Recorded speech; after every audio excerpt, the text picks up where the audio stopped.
Economist हैं। जिस तरह अभिषेक जी आपने भी देखा कि मामूली तेजी देखी जा रही है शेयर बाजार में, कहा जा रहा है कि सेंसेक्स और निफ्टी काफी बदलाव के साथ खुलेंगे, काफी बदलाव के साथ ओपन होंगे, तो जरा समझाएंगे इसे आसान भाषा में जी। देखिए, बहुत सिंपल है कि जो आर्थिक सर्वेक्षण कल प्रस्तुत किया, जैसा मैंने अभी बताया था, आर्थिक सर्वेक्षण में बहुत सारी चीजें पॉजिटिव तरीके से रखी गई, जिसको देख के देखिए जो निफ्टी होते हैं या जो सेंसेक्स होते हैं वो अनुमानों के आधार पर काम करते हैं। तो यहाँ पर क्या है, आर्थिक सर्वेक्षण ने काफी अच्छी पिक्चर प्रस्तुत की है, बहुत पॉजिटिव पिक्चर प्रस्तुत की है, जिसको देखकर जो हमारे निफ्टी है, सेंसेक्स है, इनमें जो शेयर बाजार है इनमें बिल्कुल चढ़ाव है। लेकिन उन उम्मीदों को क्या ये बजट वास्तविक रूप से पूरा कर पाता है कि नहीं, ये जब बजट प्रस्तुत होगा तब पता चलेगा। अच्छा, यहाँ पर एक चीज और भी मैं आपको बता दूं, जैसे कि इस बजट को ग्रीन बजट कहा गया है कि ग्रीन बजट में सब प्रमुख रूप से जलवायु से जुड़ी हुई बहुत सारी चीजें, पर्यावरण से जुड़ी हुई बहुत सारी चीजें, जो हमारे लक्ष्य हैं भविष्य के, वो हम पूरा करने वाले हैं। तो उनकी वजह से भी कुछ जो कंपनियां हैं, तो फ्यूचरिस्टिक कंपनियां हैं, जो पर्यावरण जलवायु से जुड़ी हुई कंपनियां हैं, उस तरह के प्रोजेक्ट हैं, उन कंपनियों के शेयर में भी तेजी देखी जा रही है। तो कुल मिलाकर अगर हम बात करें तो ये जो बढ़ोतरी देखी गई है शेयर मार्केट में, अभी तो जो काफी कुछ वजह उसकी आर्थिक सर्वेक्षण का जो प्रस्तुत किया गया है कल, उसकी वजह से। जी अभिषेक जी, जिस तरह से अभी हमें लगातार अपडेट्स मिले, इसी बीच ये भी अपडेट मिला है कि सेंसेक्स और निफ्टी में अब गिरावट देखी जा रही है। तो जिस तरह से ये उतार चढ़ाव लगातार हमारे सामने आ रहा है बजट पेश होने से पहले, तो बजट के पेश होने के बाद की शायद तस्वीरें कुछ और होंगी। लेकिन फिलहाल आपको बता दें कि जिस तरह से आज ये बजट पेश करने वाली है केंद्रीय वित्त मंत्री निर्मला सीतारमण, इस पर लोगों की नजरें हैं, मिडिल क्लास की पूरी नजरें हैं। आपसे ये जानना चाहूंगी, रेलवे, डिफेंस और इंफ्रा पर पूरा फोकस होने वाला है, तो ये क्या मामला है, इसे किस तरह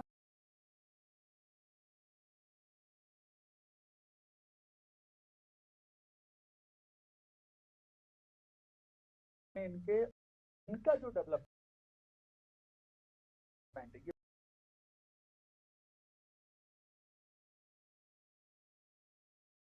बेसिक और कोर एरिया है कि इनके डेवलपमेंट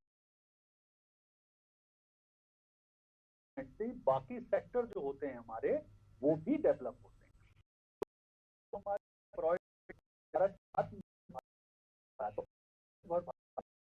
तो हमारे यहाँ डिफेंस सेक्टर है, उसमें हम कोशिश कर रहे हैं कि हर साल जो हमारा इंपोर्ट है डिफेंस का कम करते जाए, एक्सपोर्ट हो गई।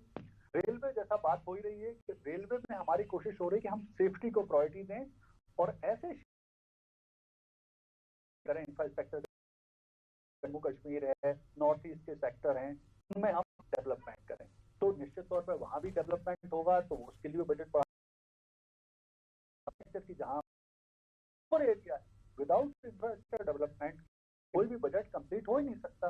और इंफ्रास्ट्रक्चर, रेलवे, डिफेंस एक दो बजट हैं और अगले 2-3 बजट और भी कोर बनेंगे, विशेष तौर पर डिफेंस सेक्टर, और ये हमारे आत्मनिर्भर भारत के लिए। तो हमने फिलीपींस को और बहुत सारे और देशों को भी हम अपना एक्सपोर्ट बढ़ा रहे हैं। आर्मेनिया की अगर हम बात करें, फिलीपींस की बात, ये भारत की अब कोशिश है, आत्मनिर्भर भारत की कोशिश है कि हम क्षेत्र में भी धीरे धीरे अपना इम्पोर्ट कम करें। रेलवे में हम सेफ्टी पे, इंफ्रास्ट्रक्चर तो पूरे देश के लिए आवश्यक है, और ऐसे एरिया में भी की कोशिश कर रहे हैं जो हमारे ग्रीन बजट को, पर्यावरण को, जलवायु को हेल्प कर सके, इस तरह की कंपनियों को बढ़ावा दे। तो ये जी अभिषेक, आपसे लगातार अपडेट लेते रहेंगे। फिलहाल हमारे साथ एक और खास चार्टेड अकाउंटेंट है, अमित जी, आपसे जानना चाहूंगी, अगर बात करें तो कितनी दुरुस्त होने वाली है इस बार बजट के? जी जी बिल्कुल दुरुस्त के साथ साथ इस बार आगे स्वस्थ हो चुके हैं, हम विकासशील से विकसित देशों की श्रेणी में आ गए हैं, और अपर मिडिल क्लास जिस हिसाब से आगे बढ़ेगा निश्चित होती है। अगर इनको निवेश में प्रोत्साहन मिले, छूट और विशेष जो हमारे यहाँ के सेवादाता, उनका सीधा सीधा जो 30% के स्लैब पहुंचते थे न्यू स्कीम का, और इस बार उस 35% डिडक्शन की जो उम्मीद जताई जा रही है, और इनकम फ्रॉम हाउस प्रॉपर्टी में जो उनको होम लोन पे जो की राहत मिलती, उस न्यू स्लैब किया जाएगा तो निश्चित ही टैक्स पैसा का सेविंग होगा। वो इसी मार्केट करता है, कोई भी क्लास व्यक्ति उसको घर में नहीं रखता, तो फिर वो पैसा दोबारा घूम के सरकार के पास आएगा। जी अमित, तो जाहिर है कि उनको ज्यादा राहत की जरूरत, उम्मीद होती है कि बजट से उन्हें राहत मिलेगी, काफी कुछ नए प्रावधान को कितनी मिलेगी, क्योंकि पिछले के बजट में भी हमने देखा था तो कहीं ना कहीं में निराशा देखी गई थी, लेकिन इस बार के बजट में कितना बदलाव हो सकता है? पिछले बार इन्होंने लॉन्च कर दिया था 2 स्कीम, एक पुरानी न्यू स्कीम के नाम से। पुरानी स्कीम का तो बेसिक एग्जाम्पशन लिमिट था 5, नई स्कीम में उसको बढ़ा किया था, लेकिन 1.5 लाख रुपए की जो डिडक्शन छूट मिलती थी, साथ ही साथ इनकम फ्रॉम हाउस प्रॉपर्टी से और मूलधन जो राहत थी, कोई भी राहत थी वो सब वापस छीन। तो उम्मीद कर रहे हैं हम इस बार कि उस न्यू स्कीम में के साथ इन करदाताओं को दी जाए, उसको शामिल किया जाए, तो उनके लिए एक बड़ी राहत साबित होगी। है आपकी वेतन तो एकदम वो बचत से, निवेश से दूर करने वाला बजट शामिल हो रहा था लास्ट ईयर। उम्मीद है कि उसको शामिल साथ प्रधानमंत्री आवास योजना, गरीब कल्याण योजना, ऐसी 1-2 योजनाएं जो कि बेसिकली हम जैसे छत्तीस बाहुल्य में निवेश करने के लिए, कॉर्पोरेट्स को इन्वेस्ट करने के लिए कुछ ऐसी योजनाएं जो जी है सबका साथ सबका विकास। लेकिन अगर विपक्ष की बात करें, यानी कांग्रेस आरोप लगाती है कि मंत्री निर्मला सीतारमण बजट पेश होने से बड़े बिजनेसमैन से बातचीत, लेकिन गरीब और मध्यम वर्ग की अनदेखी की गई है। तो क्या लगता है कि क्या वाकई इस बार बजट से उन्हें कोई नुकसान, या ये केवल नहीं? मैडम, किसान भी एक संगठित वर्ग है, गरीब का कोई संगठन नहीं होता, और गरीब को आप डिफाइन तो किसानों से बात कर, निश्चित ही उनके मन में कुछ अच्छी विचारधारा है, जैसे कि बहुत दिन से हम देख रहे हैं किसान आंदोलन, एमएसपी को लेके, मुद्दे को लेके कुछ कोशिश की समस्या का परमानेंट एक सॉल्यूशन किया जाए। रही बात गरीब कल्याण योजना की, आय सरकार एक महीना सरकार को जितने इनकम या आवक होती है उससे कई गुना ज्यादा उन्होंने खर्चा करते हैं, तो उसको हमेशा समाज में जाता है। जैसे कि एक ग्रीन कल्पना चल रही है, तो इलेक्ट्रॉनिक व्हीकल्स, सोलर, इस पे विशेष ध्यान जाने वाला है। प्रधानमंत्री जी ने घोषणा इसके लिए आगे बढ़ रही है, सुदूर इलाकों में एक एक घर में सोलर पैनल लगेंगे, जिससे बिजली बिल का भार शून्य हो जाएगा के ऊपर। चीजों को आगे बढ़ रही है। अब ज्यादा देर इंतजार नहीं है, आधा घंटा ही बचा है, फिर सबके सामने क्लियर होगा मोदी सरकार 3 जी का बड़ा है देश के विकास में, ऐसा हम कह सकते हैं, क्योंकि कहीं ना कहीं सरकार भी लघु उद्योगों पर पूरा, तो बजट में ध्यान हो सकते हैं, उन्हें कितनी राहत मिल सकती है, और अगर कोई अपना बिजनेस स्टार्ट करना चाहता है तो उसे क्या कुछ नए पालन करना होगा, या जैसा कि अभी हम देखते हैं हमारे यहाँ कुछ नए व्यवसायी आते हैं, युवा आते हैं जो खुद का व्यवसाय स्थापित कर, लेकिन विभिन्न में उनको विभिन्न प्रकार के समस्याओं का समाधान करते हुए रजिस्ट्रेशन, पंजीयन की प्रक्रिया को बढ़ती है। जीएसटी उद्योग संघ, पर्यावरण क्लियरेंस अलग से मिलती है, ऐसे करके विभिन्न लगभग 25 विभागों का चक्कर काटना पड़ता है। तो क्यों न सरकार जिसमें के साथ उसको एक लाइसेंस मिल सके, उसको आने का, इसकी घोषणा आज से 4-5 साल पहले हुई थी, लेकिन ये इम्प्लीमेंट नहीं हो पाया है कि छोटे एक सिंगल पंजीयन में उनको तो उनका रजिस्ट्रेशन पंजीयन करेंगे और उनको और कहीं अनुमोदन या एनओसी या क्लियरेंस लेने की आवश्यकता नहीं है। इस बार की सरकार उस सिंगल विंडो के छोटे व्यापारियों के लिए को भी लागू करके एक कदम उठाया जा सकता है। धीरे धीरे सारे एक नारा था, उसको शायद करने की आवश्यकता हो रही है इस बार। जी अभिषेक जी के पास आऊंगी, क्योंकि भी सबसे बड़ी मांग है लोगों की, आम जनता, अच्छे हॉस्पिटल्स, अच्छे डॉक्टर और कम कीमत में इलाज। तो इसे कि लोगों को काफी उम्मीदें हैं कि स्वास्थ्य उन्हें अच्छी मिले लेकिन कम दाम में। जी इस बजट होने वाली है, बीजेपी ने घोषणा पर ये डाला था कि 70 साल से अधिक आयु के जितने भी बुजुर्ग लोग हैं उन्हें 5 लाख रुपए तक का उनका जो इलाज है वो बहुत अच्छी योजना है। वजह क्या है, अभी इससे पहले क्या होता था कि जैसे ही 60 साल से ऊपर होते थे, इंश्योरेंस में बहुत प्रॉब्लम लेने में, जब सबसे ज्यादा जनता होती थी और वो जिंदगी भर टैक्स देते रहते थे। तो पहली चीज ये व्यवस्था है। ऐसी एक व्यवस्था है कि जिसको गरीब लोगों को दी जा रही है, एक उन्हें 70 साल से ऊपर के लिए कर दी, लेकिन एक जिनके लिए निपटना अस्पताल का जो खर्चा है वो बहुत महंगा पड़ता है। तो मुझे लगता है थोड़े से प्रीमियम खर्च करना आवश्यक है।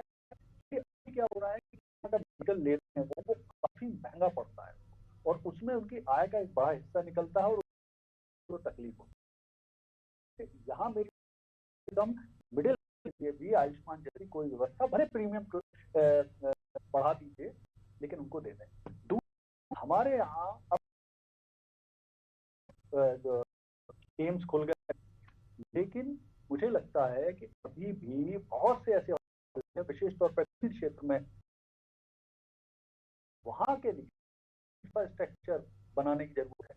इसके लिए सजेशन है जिले, तहसील और छोटे स्तर पर हॉस्पिटल को बनाया जाना, जिससे वहां पर बेहतर स्वास्थ्य की सुविधाएं मिल सके।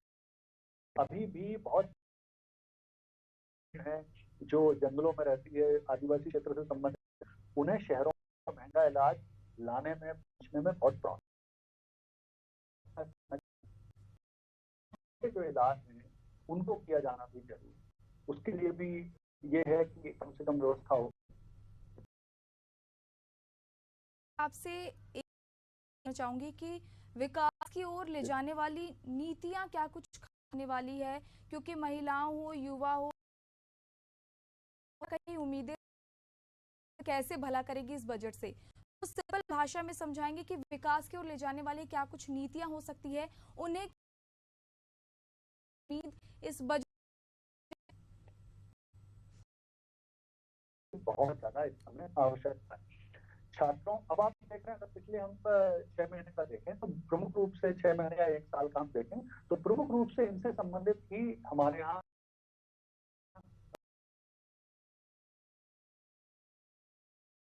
आंदोलन हो रहे हैं।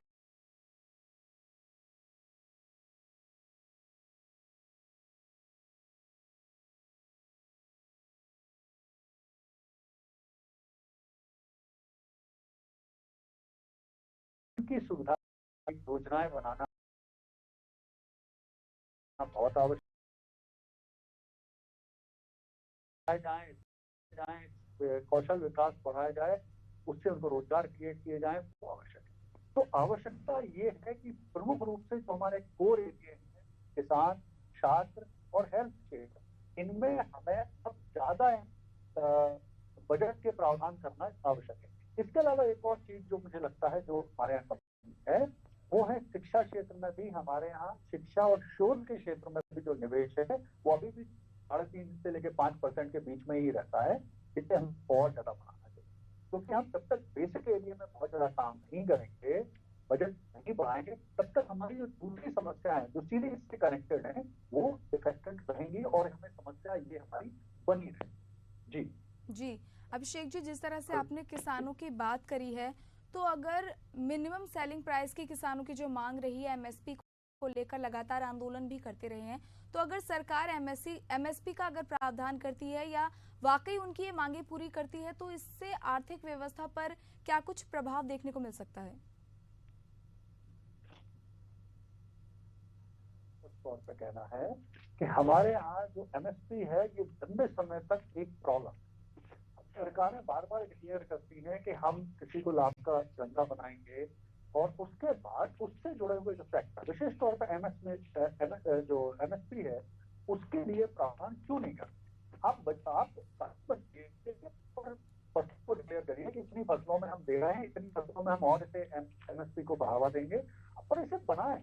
मुझे समझ में नहीं आता है कि किसानों को आखिर फायदा देने में सरकारों को इतना टाइम क्यों लग रहा है, क्योंकि आप देखें आज भी देश की बहुत बड़ी जनसंख्या कृषि पे ही है। तो जो हमारा कोर सेक्टर है, हमारा मैक्सिमम जो हमारी जनता है जिस क्षेत्र में काम कर रही वहां के लिए तो योजनाओं को बनाना बहुत ज्यादा आवश्यक है। सर्विस सेक्टर के लिए हम बना रहे हैं योजना और हमारा सर्विस सेक्टर बहुत बढ़िया चल रहा है, लेकिन हम बेसिक क्षेत्र को आज से हम 70 साल में भी उसे लाभ का किसानी को हम आज भी कृषि को लाभ का धंधा नहीं प्राप्त है, तो कहीं ना कहीं कमी है। ये किसी पर्टिकुलर सरकार से संबंधित नहीं है, यहाँ पे हमारी बेसिक जो नीतियां हैं उनमें कहीं ना कहीं अगर किसानों को आज भी बड़े स्तर पे आंदोलन करना पड़ रहा है, किसानों को आज भी आत्महत्या करने का पड़ रहा है, आज भी उनकी समस्याएं सॉल्व नहीं हो रही हैं, आज भी बहुत बड़ी अदृश्य बेरोजगारी कृषि क्षेत्र में पाई जा रही है, इसका मतलब है कि हमें कहीं ना कहीं इस सेक्टर को ध्यान देने की, इसके बेसिक और कोर जो प्रॉब्लम को दूर करने की बहुत ज्यादा आवश्यकता। मुझे लगता है कि इसके लिए बड़े स्तर पे जो हमारे इकोनॉमिस्ट हैं, हमारे कृषि वैज्ञानिक हैं, किसानों के जो संगठन से जुड़े लोग हैं, इनको बैठ के छोटी छोटी कमेटियां बना के इनके छोटे छोटे मुद्दों को एड्रेस करना चाहिए, समझना चाहिए, उनके सोल्यूशन सरकार को प्रोवाइड करके कोशिश की जाना चाहिए कि इस सेक्टर को हम तीव्र गति से बाहर निकालने की कोशिश करें। इनकी जो समस्या है, क्योंकि समस्याएं बहुत बड़ी मात्रा में कुछ राजनीतिक हो सकती है, उन्हें हम छोड़ते, लेकिन जो कोर समस्या है जो प्रत्येक राज्य में किसानों के साथ उन्हें फेस करना पड़ रहा है, विशेष तौर पर एमएसपी और फसलों की, तो इस पे तो हमें एड्रेस करना ही पड़ेगा। जब तक हम इन क्षेत्रों में काम नहीं करेंगे निश्चित तौर पर किसानों को लाभ नहीं होगा और वो परेशान रहेंगे, और वो परेशान रहेंगे तो बहुत बड़ा सेक्टर हमारा परेशान है, जिससे हमें प्रॉपर लाभ नहीं मिलेगा, तो देश की प्रगति उन्नति में भी कहीं ना कहीं अड़चन लगता है। जी अभिषेक जी, आपसे अपडेट लेते रहेंगे। फिलहाल अमित जी आपके पास आऊंगी। इंफ्रा से लेकर रेलवे सेक्टर में बड़े ऐलान हो सकते हैं, बड़ी घोषणाएं हो सकती है।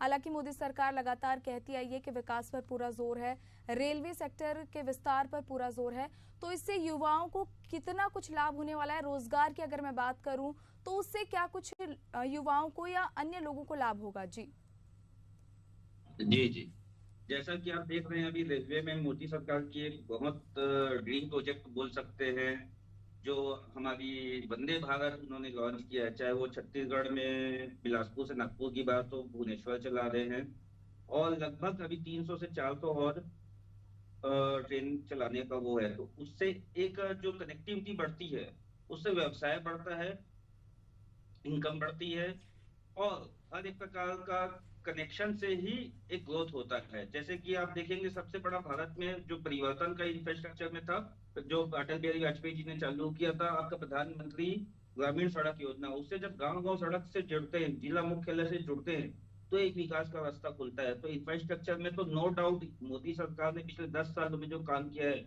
आज तक 70 सालों में काम नहीं हुआ था। इंफ्रास्ट्रक्चर के साथ साथ रेल के डेवलपमेंट में काम कर रहे हैं। नई रेल की कितनी सारी योजनाएं जो पेंडिंग है, मैं चाहूंगा कि नई घोषणाओं को करने के पहले इनको उन पुरानी योजनाएं, जैसे मुंगेली से लेकर हमारे छत्तीसगढ़ में बात की जाए, डोंगरगढ़ वाली जो एक रेल लाइन है, वो कई सालों से अभी भी अपूर्ण है, या उसका जीर्णोद्धार भी हो चुका है, उद्घाटन भी हो चुका है, लेकिन कभी भी वो प्रैक्टिकल उसमें नहीं आ पा रही है। इन योजनाओं को पूर्ण करना चाहिए। नई घोषणाओं के करने के पहले जो ऑलरेडी घोषणाएं हो चुकी है उनको आप पूर्ण कीजिए। साथ ही साथ सुरक्षा पे विशेष ध्यान देने की आवश्यकता है। अभी अभी हम पिछले कुछ दिनों से देख रहे हैं, रेलवे का जो सिस्टम है वो थोड़ा सा ध्वस्त होता दिखाई दे रहा है। उसका कारण जो भी हो, तो आपको नई घोषणाएं, नए परियोजनाओं के साथ साथ जो एग्जिस्टिंग जो आपकी योजनाएं चल रही हैं उनमें सुरक्षा का ध्यान दे, जिससे एक जो आम नागरिक जब उस पे यात्रा करने की कोशिश करता है, सोचता है, तो उसके मन में किसी प्रकार का डर भय नहीं होना चाहिए। वो एक सरकार को निश्चितता प्रदान करनी होगी अपनी जनता को। जी अमित जी, जिस तरह से महंगाई को लेकर आपसे पहले भी बात हुई थी, आपने कहा था कि महंगाई लगातार बढ़ती जाएगी, लेकिन इस महंगाई में कहीं ना कहीं मध्यम वर्ग ही सबसे ज्यादा पिसता है। और ये भी कहा जाता है कि हर बार जो पिछली बार बजट आया था कि गरीब और गरीब हो गया, अमीर और अमीर हो गया, तो इस बार के बजट में भी क्या कुछ ऐसा ही देखने को मिलेगा? देखिए मैडम, एक पैरोटे एनालिसिस है इकोनॉमिक्स ने कहा था कि 80-20 का रहता है। भारत का भी सेम फॉर्मूला अप्लाई होता है। 80% पैसा 20% लोगों के पास है और बाकी 80% लोग उस 20% पैसे के लिए संघर्षरत रहते हैं। सरकार या किसी भी राजक या शासक का नीति निर्धारण करने का तरीका ही यही होता है कि उन अमीरों से कुछ पैसा लेके इन गरीबों में बांटा जाए, या सुविधा के माध्यम से, उपयोगिता के माध्यम से, किसी से समाज में एक इक्विवेलेंट समानता का एक जो स्वरूप है वो लाया जा सके। इसीलिए सरकार अमीरों से अधिक लेती है, गरीब टैक्स फ्री रहते हैं, और उस समानता में जो भी शासक सरकार ज्यादा से ज्यादा उस गैप को भरने की कोशिश करते हैं, उसको हम सफल सरकार के नाम से जानते हैं। गरीब कल्याण की बात हो तो सिर्फ उसको दो चीज चाहिए, एक स्वास्थ्य और एक शिक्षित। जैसा कि हम स्वामी आत्मानंद को अभी पीएम श्री करने की बात चल रही थी, बहुत सारे उसमें स्वामी आत्मनिर्भर स्कूल भी खोले, वो आदिवासी क्षेत्र में। तो पिछली सरकारों ने, अभी की सरकार ने एक उनके लिए विशेष परीक्षाओं के कोचिंग किया, तो वो की थी स्थापना, जिसमें प्रायोगिक परीक्षा, जेई और भी कंपटीशन एग्जाम की तैयारी कर रहे थे। बढ़ावे की आवश्यकता, बेसिक स्टडी है, 12वीं तक की स्टडी और सारी चीजें हैं, लेकिन अब उनको प्रतियोगिता के इस बाजार में लाने के लिए स्किल आदिवासी के लिए कुछ एक बजट की आवश्यकता रहेगी कि या तो उनके स्किल को डेवलप किया जाए या उनको प्रायोगिक परीक्षाओं के लिए तैयार किया जाए। दोनों का बहुत बहुत हमारे साथ के लिए एशियन न्यूज पर आज बजट के इस मंथन पर चर्चा में जुड़ने के लिए। फिलहाल आपको बता दें शाह भी संसद पहुंच चुके हैं। कुछ ही देर में 11 बजे केंद्रीय वित्त मंत्री केंद्रीय रक्षा सिंह भी संसद पहुंच चुके हैं।